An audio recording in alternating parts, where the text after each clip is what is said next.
మంచుకొండల్లో ప్రళయం దాగుందని మీకు తెలుసా? మనమంతా ఎంతో గొప్పగా చూసే ఎవరెస్ట్ మాటున ఉత్పాతం దాగుందని మీకు తెలుసా? అయితే ఈ వీడియో చివరి వరకు చూడండి. హిమాలయాల్లో ఎన్ని సరస్సులు ఉన్నాయో తెలుసా?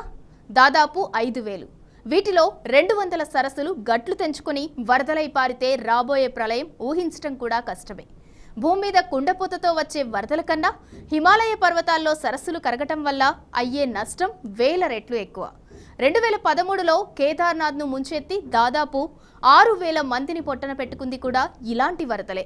భూగోళంపై ఉత్తర దక్షిణ ధృవాల తర్వాత అత్యధికంగా మంచున్నది హిమాలయాల్లోనే. మూడో ధృవంగా పిలిచే ఈ ప్రాంతంలోనే ఆసియాలోని అతిపెద్ద నదులు పుట్టాయి. గ్లోబల్ వార్మింగ్ వల్ల 2100 నాటికి ఎవరెస్ట్ శిఖరంపై 70 నుండి 99% హిమానీ నదాలు అదృశ్యమవుతాయట. కాలుష్యం, చెట్లను కొట్టేయటం, ప్లాస్టిక్ వాడకం, ఇష్టం వచ్చినట్టు ఇసుకను తవ్వేయటం, ఖాళీ లేకుండా భూమిని ఆక్రమించటం వల్లే ఈ దుస్థితి. హిమాలయాలు కరిగిపోవటం అంటే వేగంగా పెరుగుతున్న భూతాపానికి సంకేతంగా పర్యావరణవేత్తలు హెచ్చరిస్తున్నారు. రానున్న రోజుల్లో భయంకర తుఫానులు, వరదలు వంటి ఉపద్రవాలు తప్పవట. ఇప్పటికైనా భూతాపం తగ్గిస్తేనే మనిషి మనుగడ సాధ్యం.